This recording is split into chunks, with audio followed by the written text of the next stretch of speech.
Oscar Piastri wins the Dutch Grand Prix as Lando Norris's engine blows his chance at a Drivers' World Championship. I'm Dylan Hildreth. This is Hildreth Media. Make sure to like the video, subscribe to the channel, hit the notification bell so you don't miss any Formula One, NASCAR, football, and true crime. So, let's dive straight into this. Oscar Piastri, he is the winner. With 5 laps to go, Lando Norris, his engine gives out. As many of the real technical F1 fans know, the engine swap usually comes at one of the fastest tracks on the planet, and Monza, which is 7 days from now. But unfortunately, Lando's engine was 5 laps short, and now the gap between Lando and Oscar might as well be the Atlantic Ocean.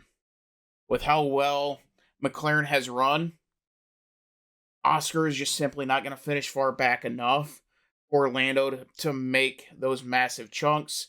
Lando himself is not consistent enough to just chip away at it. And I've said this all year long. Oscar doesn't make mistakes. And he's especially not going to make one big enough to lose this championship lead. I believe as it sits, I'm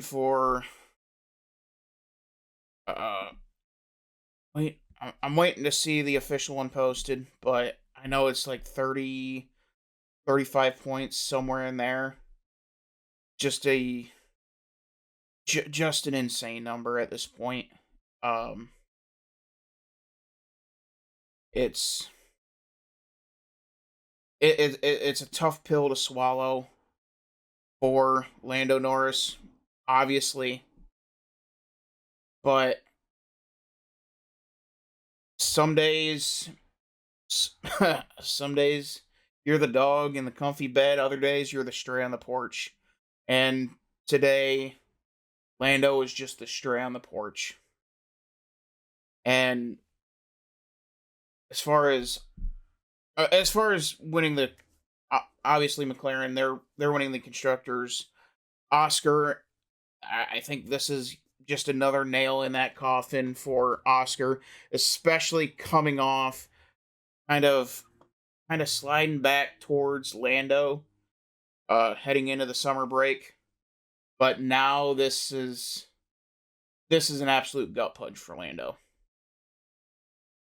And then we go to our surprise guest on the podium, Oscar, or Isaac Hadjar, getting his first career podium, potentially first of many. He has run very well most of this year, and coming back off summer break, the rookie, he has done an incredible job. He was able to really benefit. Driver of the day, quite obviously, anyone's driver of the day. Ran a good race, was able to keep George Russell behind. He was able to keep Charles Leclerc behind. So, good for Isaac Hadjar. And then, well, we got a couple of elephants in the room to address. And, okay, so they just brought up the Drivers' Championship on the TV screen. Oscar, 309. Lando, 275. So, you're looking at 34 points. Yeah, I mean, assuming McLaren goes 1-2 the rest of the way, which very solid chance of that happening, Oscar would have to win 8 of the last 9 to be able to win that. And that's not even counting the last 2, 3, last 2 or 3 sprint races. So, but all right. So we got a couple elephants in the room to address. So we have the. Let's see if the FIA has come out with the official documentation on it. The starting grid.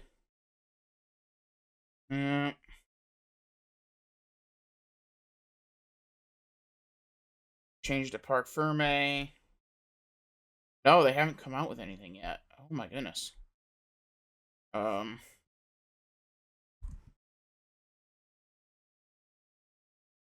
The Carlos Sainz one I am incredibly interested in trying to figure out what the reasoning is for. Oh Jesus, don't want to show that. Okay, but yeah, we're just trying. I'm just trying to figure out what the reasoning was behind Sainz getting that, the one being penalized.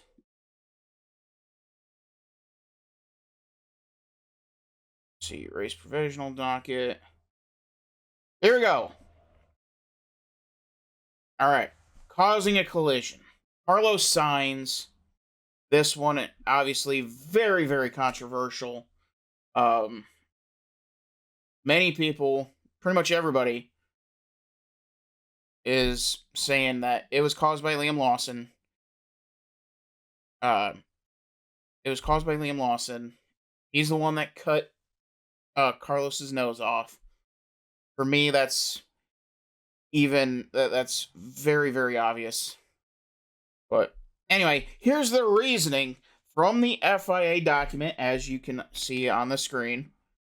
The stewards have reviewed the video timing, telemetry, team radio, and in-car video evidence. Car 55, Carlos Sainz, was attempting to overtake car 30 on the outside of turn 1. The front axle of the car 55 was not ahead of the front axle of car 30 at the apex of turn 1.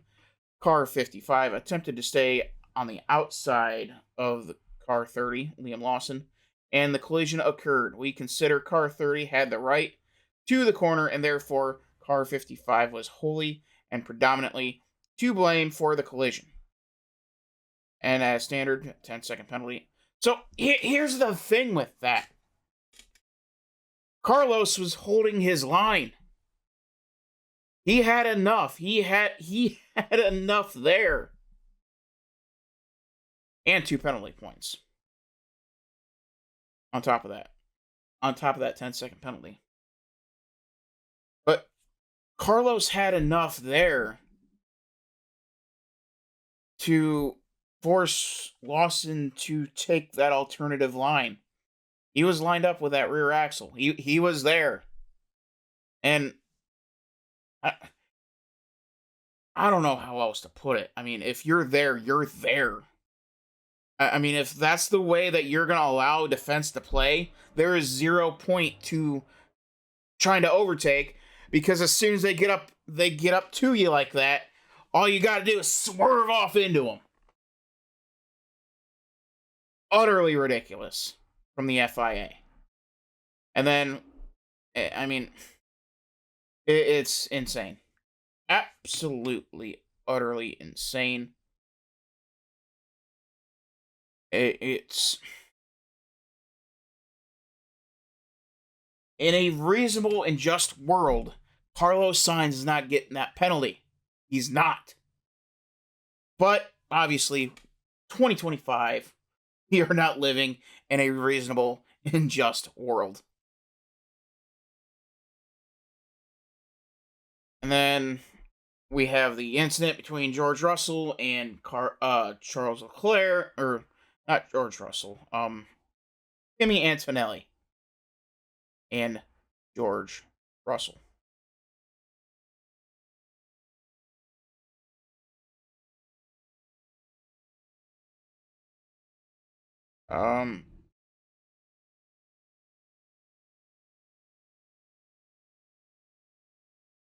But yeah, it's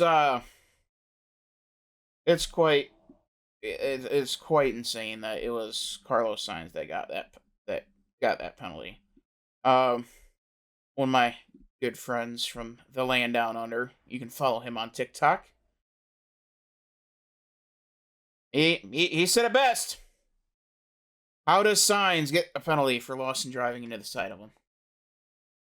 That is essentially what happened. And he is 100% right.